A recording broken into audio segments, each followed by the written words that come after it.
Okay, thank you. I'm very pleased to support and speak briefly on this motion by my colleague Catherine Connolly.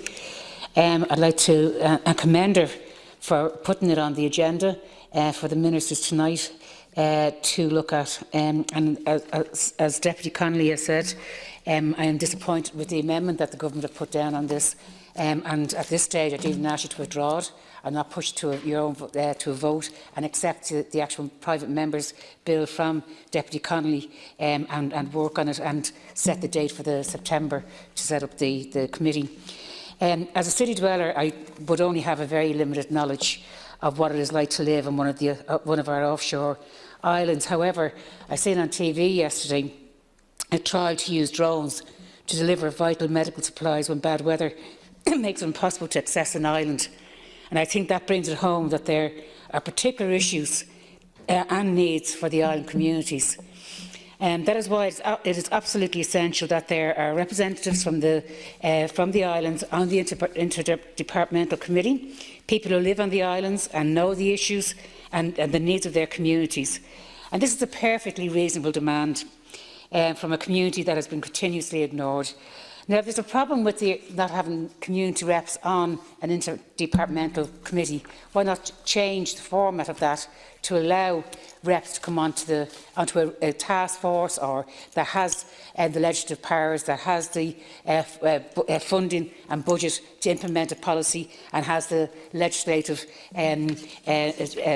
power to follow that through and then have an action plan for that. There is currently no policy for the islands and a real threat to the future of these communities. Between 2011 and 2016, there has been a 5.4% decline in their population and a decline in Irish language usage as a daily active language. And I think you, Minister, should be very concerned about that, since you went a long way to try and re-educate yourself in your Irish language for your brief. The 1996 report of the Interdepartmental Committee did not include island reps, which I think is a key factor in that report's recommendations not being delivered on. I think that was one of probably the key things why it wasn't. A key demand of the island community's recognition of our offshore islands to be recognised as a region that would allow access to Pacific EU funding and programmes for island regions. In 2018, Scotland passed an act to recognise their islands as a region, and just one consequence has since been an increase in the population. There are many issues within the motion which seeks to address housing, health, schools, and I find it quite incredible and discriminatory that the special grant for the debt per pupil learning through Irish is denied to all 5 island post-primary schools, which are multi-denominational. And contrast that grant is paid to voluntary all-Irish schools run by Catholic religious orders and often in quite affluent areas. I think that's a stark reality for the islands, and it's an absolute disgrace.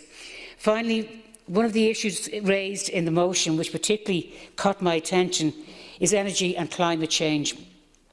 The island offers a unique opportunity as a model for community-based cooperatives to develop renewable energy.